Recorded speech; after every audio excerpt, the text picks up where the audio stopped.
ई का मान जो जानते हैं उसको रखो। तो P बराबर ई का मान क्या जानते हो, ई नॉट साइन ओमेगा टी। अब आई का मान क्या जानते हो, आई नॉट साइन ओमेगा टी और प्लस क्या 5।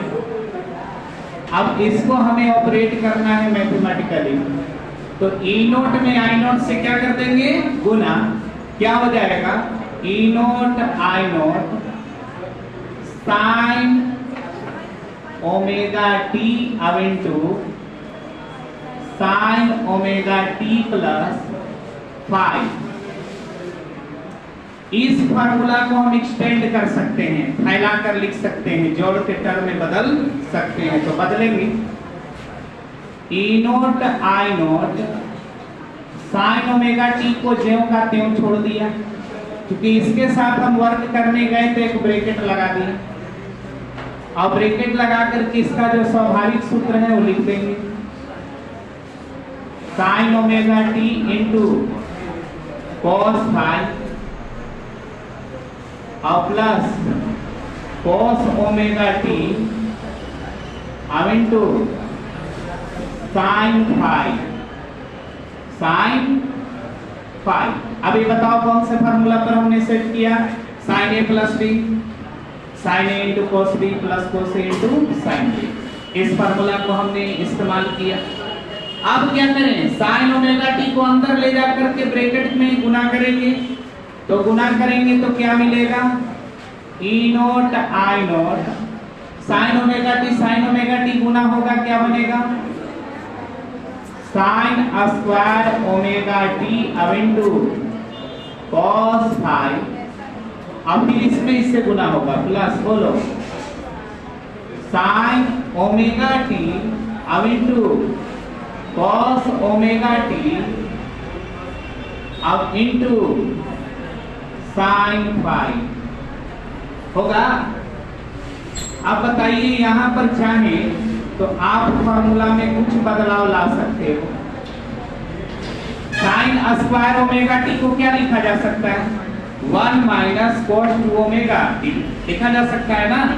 तो यहां से हम फार्मूला चेंज करेंगे 1 माइनस कॉस 2 ओमेगा टी और बटा में कितना 2, एक किसकी जगह पर हो गया साइन स्क्वायर ओमेगा टी के स्थान पर, बगल में कौन कॉस फाई और प्लस कितना साइन ओमेगा टी अब into cos omega T into बोलिए साइन फाई। यहां तक कोई प्रॉब्लम। अब क्या करें, कॉस फाई से सब में इधर अब मल्टीप्लाई करेंगे, तो कॉस फाई से मल्टीप्लाई करेंगे तो क्या होगा, केवल मैथमेटिकल कैलकुलेशन है, सावधानी से देख लोगे, उतारने की जरूरत नहीं पड़ेगा, घर पर प्रैक्टिस कर लोगे। चलिए देखिए E nought I nought multiply करिए आप लोग, गुना करोगे क्या होगा cos phi minus cos 2 omega T अब इंटू कॉस फाई और प्लस साइन ओमेगा टी अब इंटू कॉस ओमेगा टी अब इंटू साइन फाई। यहां तक कोई समस्या है तो बोलेंगे। अब बटा में कितना, इसके बटा में ना, ओहो चलिए इसको बढ़ा दो, ठीक है ना।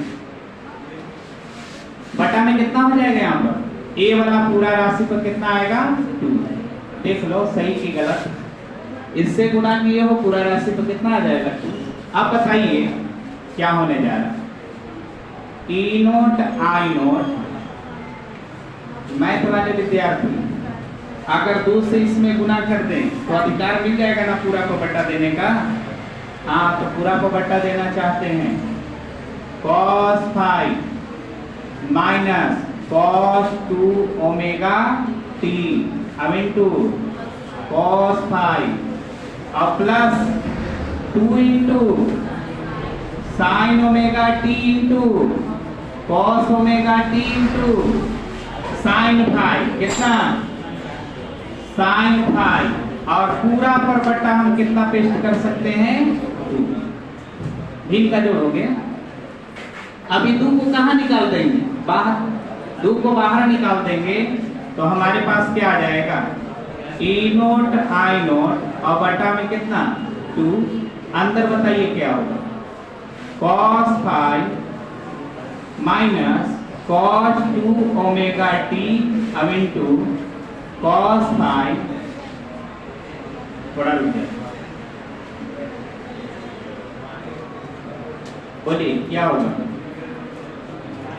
ई नोट आई नोट और बटा कितना 2, यहाँ बोलो cos phi minus cos 2 omega T अब इंटू cos फाई और प्लस कितना 2 साइन ओमेगा टी अब इंटू cos ओमेगा टी अब into sine omega T.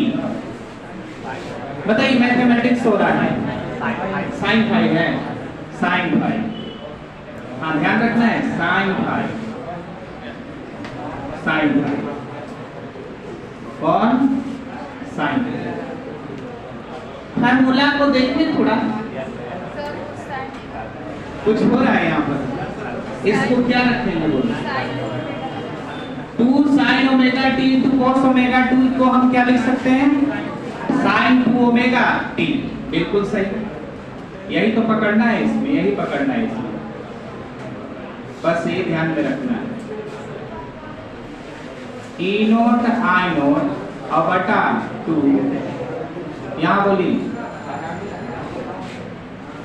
cos फाई और माइनस cos 2 ओमेगा टी अब इंटू cos फाई, इसके जगह क्या लिखते बोलो,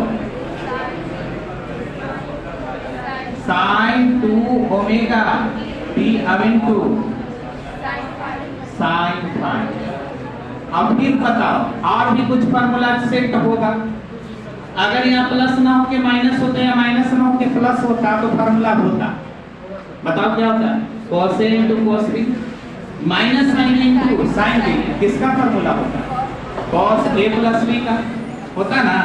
तो बताइए इसमें अगर हम माइनस कॉमन उठा लें, किसको कॉमन उठा लें, तो माइनस कॉमन उठा लें तो ई नोट आई नोट बटा में 2, और यहाँ बोलिए cos फाई, यहाँ माइनस कॉमन ले लिया तो एक ब्रैकेट की जरूरत पड़ने वाला है, यहाँ क्या लिख दें, cos 2 ओमेगा टी अब इंटू cos फाई, प्लस वाला क्या बन जाएगा minus sine 2 omega T into sine phi.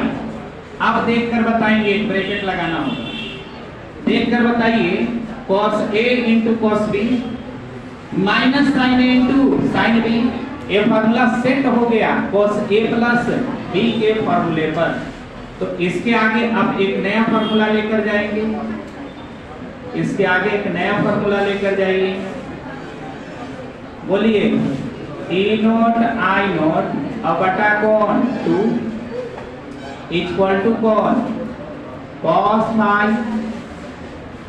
अब इसके जगह पर क्या रखते हैं, पूरे राशि को हटा के छोटा सा राशि cos, बोलो A के जगह पर 2 ओमेगा, B के जगह पर 5, तो cos 2 ओमेगा t और प्लस कितना 5, ब्रैकेट बंद।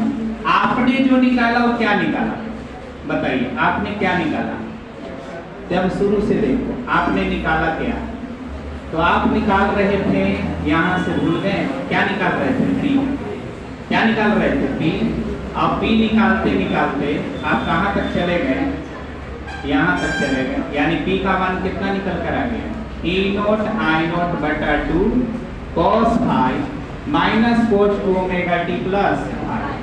तो हमारे पास जो P का वैल्यू आ गया है, ये किसका वैल्यू आ गया है, P का, किसका वैल्यू आ, इसका वैल्यू आ गया है P का, ये वैल्यू किसका आ गया है P का। अब P का वैल्यू आ गया, अभी P का वैल्यू निकाल लिए हो, इतना बना के अभी रख दे, अच्छा, ये जो p का वैल्यू निकाले हो, क्या ये एवरेज है? ये एवरेज है? जवाब देंगे नहीं। क्यों? क्योंकि इसमें भी टाइम है। अभी इंस्टेंटेनियस पावर है। कौन सी पावर है?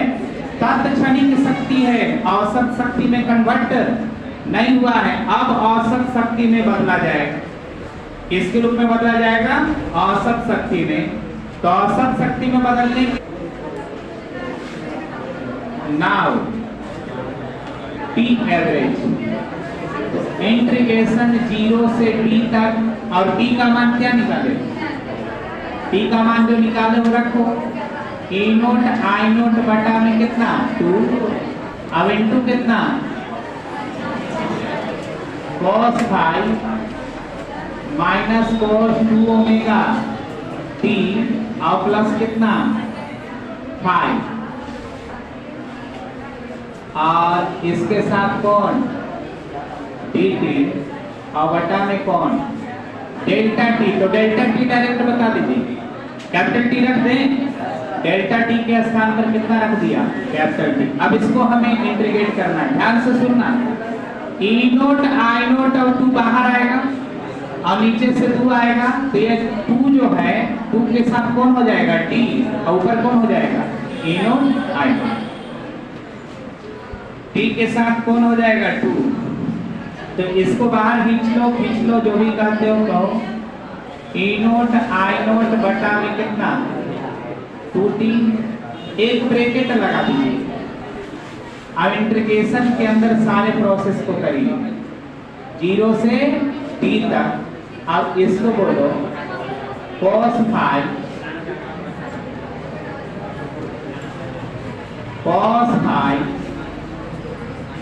माइनस cos 2 ओमेगा t और प्लस कितना? Phi dt। अब बताइए, इसको हम लोग ऐसे करने जा रहे हैं। i नोट t नोट बटा में कितना? 2t। क्या करें? dt को डिस्ट्रीब्यूट करें ना। dt को क्या करें? पहले नंबर cos फाई पर dt जोड़ पर क्या होता है? जोड़ घटा पर इंटीग्रेशन बढ़ जाता है। तो 0 से t तक cos फाई, अब इसके साथ कौन? dt minus cos omega cos 2 omega t 2 omega t और प्लस कितना? फाई। यहाँ कितना? dt 0 से t तक और ये ब्रैकेट। बताइएगा, इसमें cos फाई को बाहर खींच कर रखेंगे। क्यों? फाई में कोई वेरिएबल है, सीधा सीधा मान है, तो फाई कांस्टेंट हो गया। कांस्टेंट को समाकलन के कहाँ रखना चाहिए? बाहर। इस cos फाई को बाहर निकाल देंगे। पूरा बाहर नहीं, बड़े ब्रैकेट के बाहर नहीं, इंटीग्रेशन से बाहर रखेंगे। तो इंटीग्रेशन से बाहर रखेंगे e नोट i नोट और बटा में कितना? 2t। यहाँ किसको बाहर खींच लिए? cos फाई को बाहर खींच लिए। अंदर 0 से t तक और कितना? dt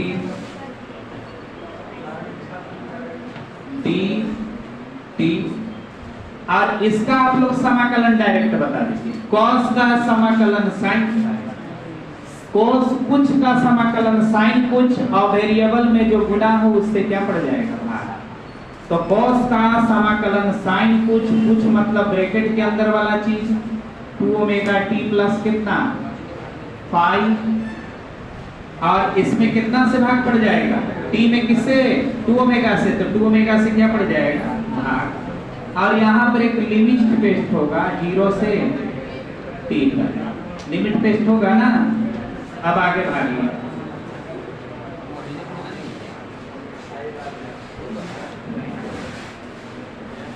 e note i note बटा में 2t cos फाई।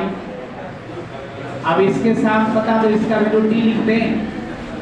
dt का डायरेक्ट कितना होगा? कैपिटल T डायरेक्ट कर दिया। अब क्या करें? t का मान एक बार स्मॉल t की जगह रिप्लेस करेंगे और एक बार t का मान 0 रिप्लेस करेंगे और रख करके घटा देंगे। रख के क्या कर देंगे? घटा देंगे। अब ये सारा काम इस छोटे ब्रैकेट के अंदर करना है।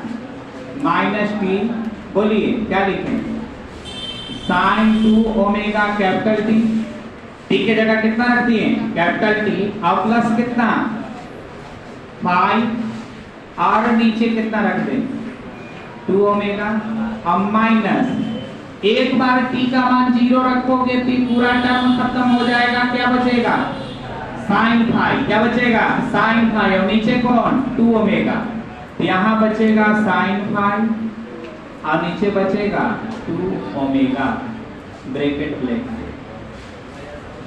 अब क्या करें, कुछ लोग सोच रहे हो कितना खतरनाक है, अरे नहीं है खतरनाक, बिल्कुल नहीं, खाली प्रैक्टिस करोगे ना तो अच्छा रहेगा। तुम लोग बायोलॉजी वालों को ज्यादा टेंशन हो रहा है, मैथ में देखो मन नहीं न लगता है, यही शराब है तुम लोगों को, अब की मन नहीं लगेगा।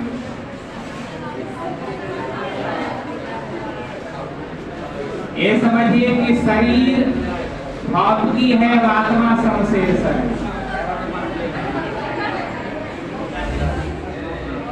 है ना।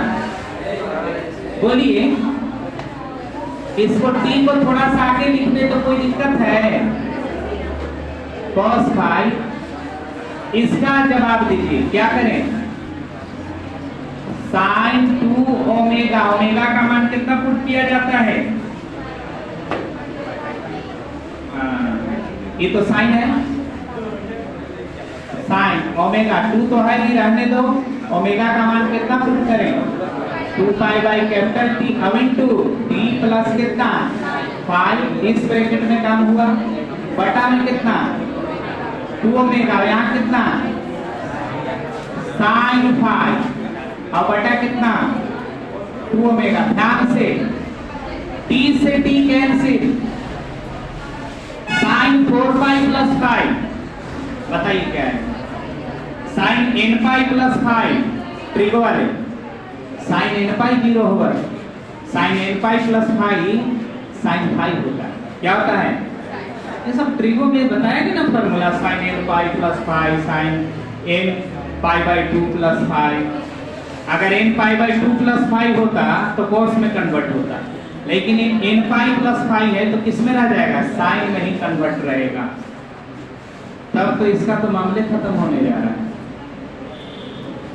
ई नोट आई नोट और बटा कितना 2t, इसका बोलिए t cos 5 माइनस, यहाँ क्या लिखते हैं साइन 5 बटा कितना, क्यों, क्योंकि साइन 4 पाई प्लस 5 क्या होता है साइन 5, चाहे तो बगल में फॉर्मूला को शो भी कर सकते हैं, और माइनस कितना साइन 5 बटा में कितना 2 ओमेगा, ये तो कैंसिल हो गया, बचा कौन, बचा कौन, तो बचा है मेरे पास ई नोट आई नोट बटा में 2t अब इनटू t cos 5, यही मात्र बचा है। अब बताइए t से t कट गया, क्या बचा, अब क्या बचा ई नोट आई नोट और बटा कितना 2 अब इनटू क्या cos, निकाल क्या रहे थे पी एवरेज निकाल रहे थे। अब बताइए यहां से आप लोग यहां से बहुत आसानी से बता सकते हो कि पी एवरेज बराबर कितना हो जाएगा, तो पी एवरेज बराबर हम लिख सकते हैं ई नोट बटा √2 और आई नोट बटा √2, देख लो लिख सकते हैं कि नहीं, 2 को √2 दो टुकड़े में लिख सकते हैं, अब इनटू कितना cos 5, तो यहां से आप जवाब दे दो पी एवरेज बराबर ई नोट बटा √2 को क्या बोलेंगे ERMS, अब आई नोट बटा √2 को क्या बोलेंगे IRMS, अब इसको क्या बोलेंगे cos 5। अब ध्यान से सुनना, ये जो देख रहे हो cos 5 को, किसको देख रहे हो cos 5 को, इसको पावर कोएफिशिएंट कहा जाता है, शक्ति गुणांक, इसी का नाम क्या है पावर कोएफिशिएंट। इसी का नाम क्या है? Power coefficient. हियर याद रखना है cos phi is called power coefficient. Power coefficient, शक्ति गुणांक, शक्ति गुणांक, ऐसे शक्ति गुणांक, इसी को क्या कहते हैं? शक्ति गुणांक। अच्छा, शक्ति गुणांक निकालने के लिए आपके पास कुछ उपाय है? शक्ति गुणांक निकालने के लिए आपके पास उपाय है, प्रतिबाधा त्रिभुज।